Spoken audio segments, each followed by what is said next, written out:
Mouvement d'un pendu pesant. Une sphère pleine, homogène, de rayon R égale 2,5 cm et de masse M égale 100 g, soudée à l'extrémité A d'une tige homogène de même masse et de longueur L égale 10 fois R. Le système peut tourner autour d'un axe d'état horizontal passant par l'autre extrémité O de la tige. Le système de moment d'inertie par rapport à delta, G delta égale 10 moins 2 kg fois mètre carré, écarté de sa position d'équilibre stable d'un angle θ0 égale 10 degrés, puis abandonner son vitesse initiale à la date t égale à 0. On néglige le frottement et on donne G égale 9,8 mètres par seconde au carré. 1. Établir l'équation différentielle de mouvement dans le cas des oscillations de faible amplitude. 2. Calculer la période propre des petites oscillations et écrire l'équation horaire de mouvement. 1. L'équation différentielle du mouvement.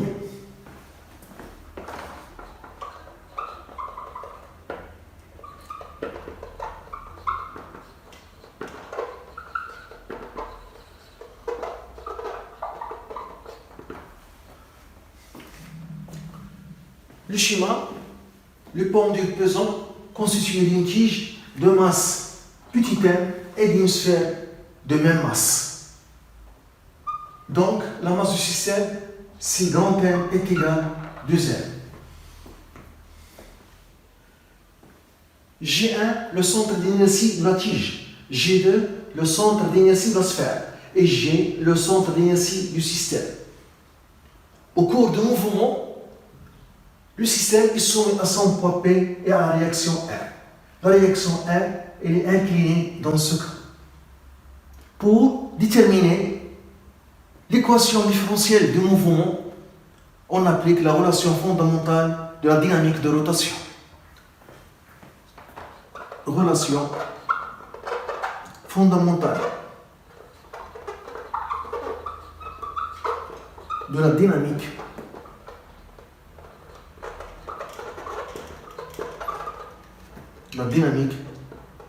de rotation. La somme des moments des forces appliquées par rapport à l'axe delta qui passe par O est égale G delta fois θ de point. On a deux forces, donc le moment de poids P par rapport à delta plus le moment de la réaction R de l'axe delta est égal G delta fois θ de point. Le moment de la réaction R de l'axe par rapport à delta est égal à 0 car la réaction R coupe delta. Et on a supposé que les frottements sont négligeables. Le moment du poids P par rapport à delta est égal. On voit d'abord que le poids P tend à faire tourner le système dans le sens négatif. Donc le moment du poids P est négatif. Donc moins l'intensité du poids P, mg, fois la distance entre la droite d'action du poids P et delta. Delta, il est comme ça, horizontal. On fait apparaître la droite d'action du poids P pour préciser la distance entre la droite d'action du poids P et delta.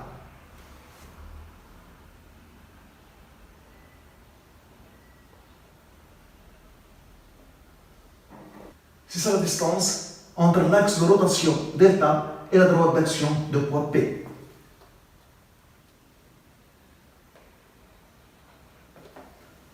La distance D.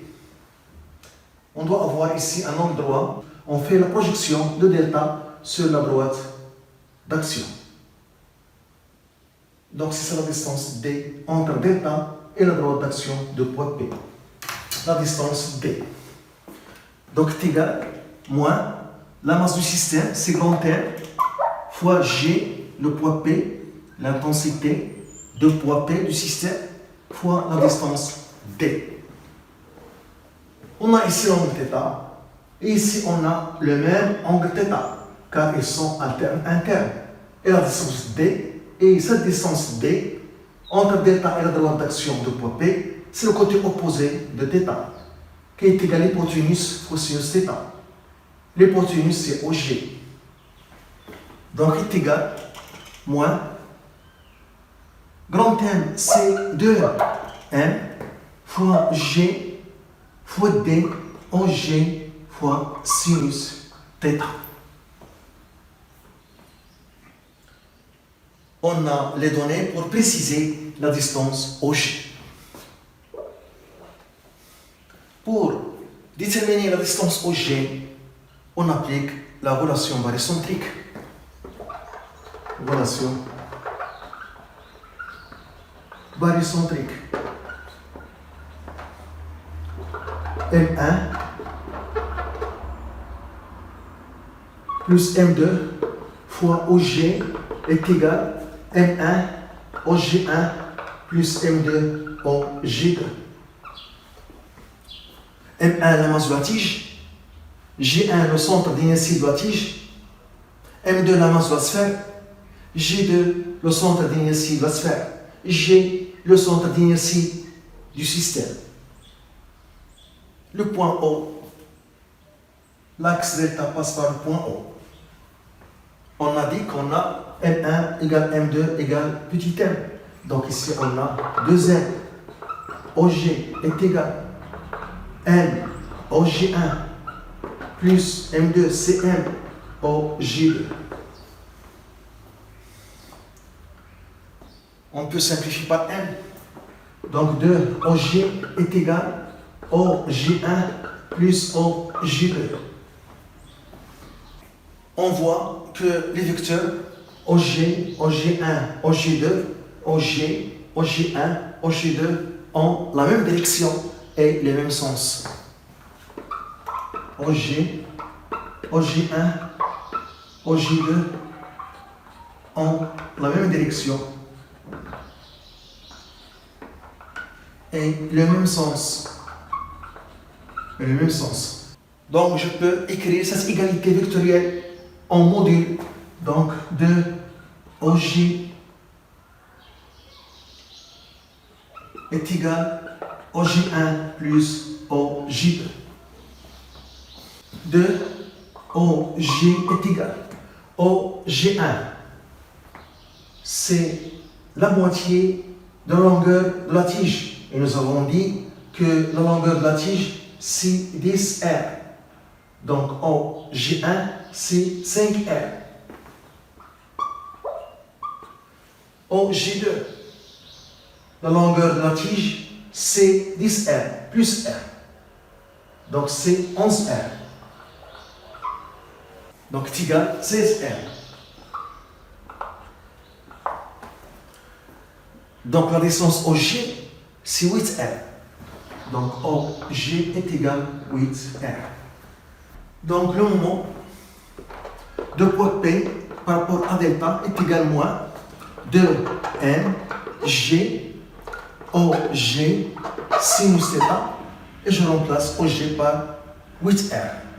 Ce qui donne moins 16 MG R fois sinus θ.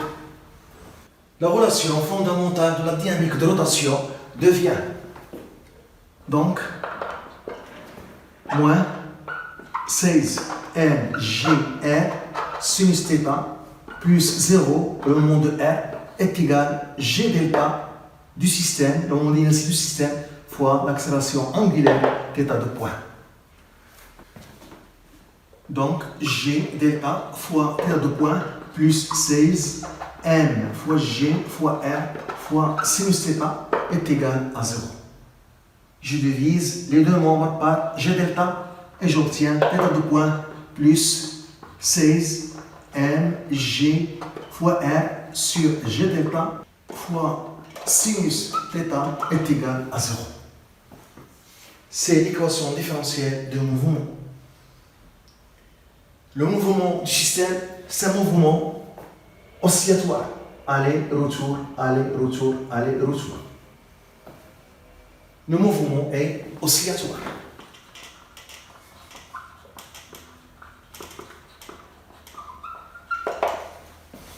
Si l'angle θ est petit, dans ce cas, on a de petites oscillations.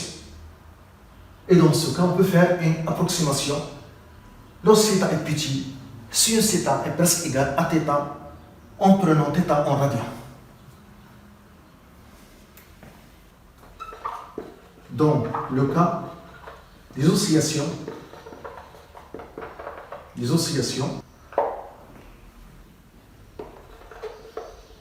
de faible amplitude,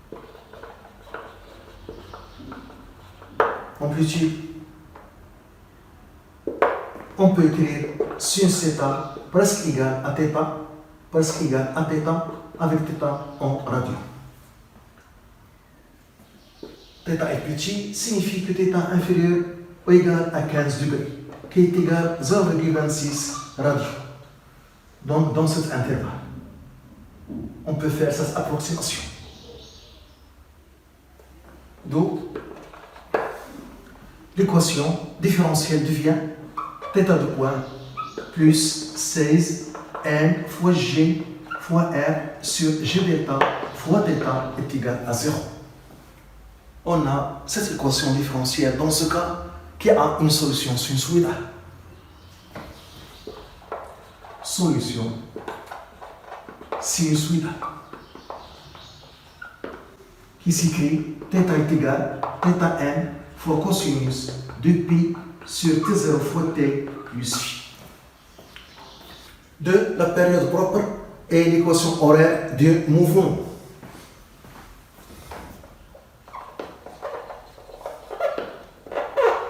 La période propre et l'équation horaire du mouvement.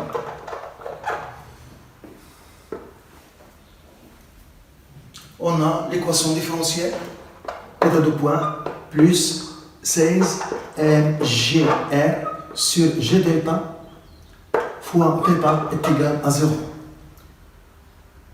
Et on a la solution sinusoïdale de cette équation qui s'écrit θ est égal à θm fois cosinus de pi sur t0 fois t plus phi. θm est l'amplitude et phi est la phase à t égale à 0. θm est l'amplitude. Phi la phase. À t égale à 0. T0 la période propre.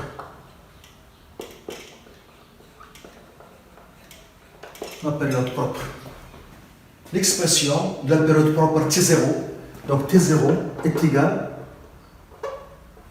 à 2pi fois la racine de l'inverse de ce facteur de l'équation différentielle. Ici, on a 1. Toujours comme ça. Donc, l'expression de la période propre, c'est 2pi fois la racine de l'inverse de ce facteur dans l'équation différentielle avec le coefficient de θ de point est 1.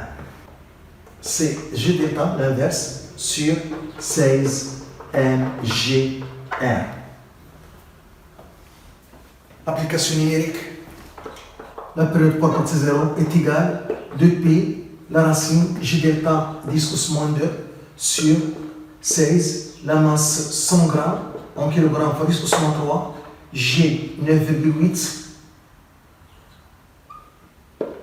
R 2,5 cm en mètres fois 10 pouce moins 2. On trouve T0 est égal à presque une seconde. Pour déterminer l'amplitude θm et la phase à t égale à 0 phi, on utilise les conditions initiales toujours. À t égale à 0. On a dit dans les données qu'on a écarté le système d'un angle θ0 et à t égale à 0, on a lâché le système sans vitesse initiale. Donc, on a à t égale à 0, on a θ0 est égal à θ0 qui est égal à 10 degrés, qui est égal à 10 fois pi sur 180 en radio, qui donne pi sur 18 en radio. Et son vitesse initiale, θ point, à t égale à 0, est égal à 0. Je remplace ici θ par θ0 et t par 0. Donc j'aurai θ0 est égal à θm cosinus phi. Ce qui donne θ1 est égal à θ0 sur cosinus phi. On a ici deux inconnus, θn et phi. Donc il faut une deuxième équation. Car on a ici deux inconnus. Donc il faut deux équations. C'est la deuxième condition initiale. On a θ point de t, on dérive θ par rapport au temps. Donc on a moins θn fois 2π sur t0 sinus 2π sur t0 fois t plus phi. θ point à t égale à 0, on remplace t par 0, c'est moins θm fois 2π sur t0 sinus phi est égal à 0. θm c'est l'amplitude différente de 0, 2π sur t0 différente de 0, donc sinus phi qui est égal à 0. Donc sinus phi égale à 0, ce qui signifie que phi est égal à 0 ou phi est égal à pi. Il faut choisir la valeur qui est dans θm positif, parce que par définition, θm est positif. Par définition,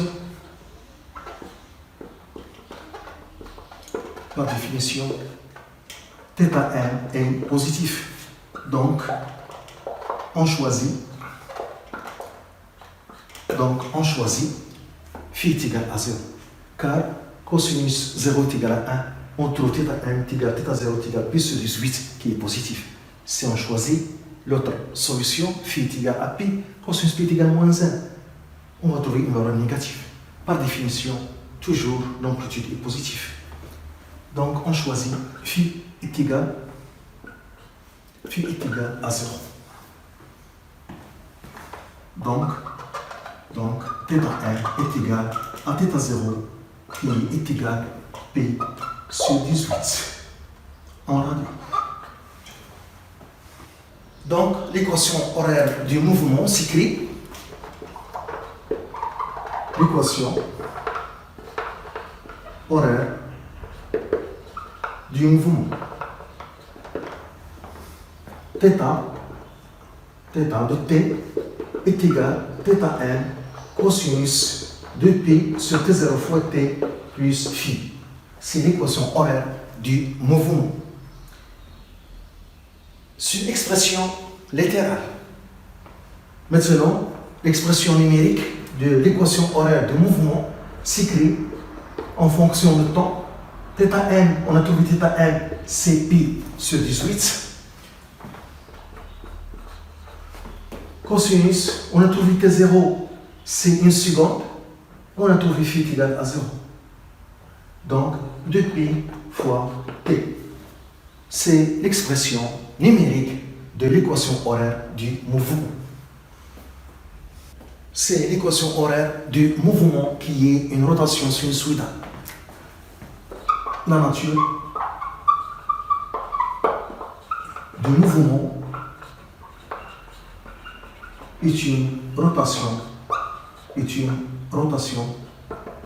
sinusoïdale.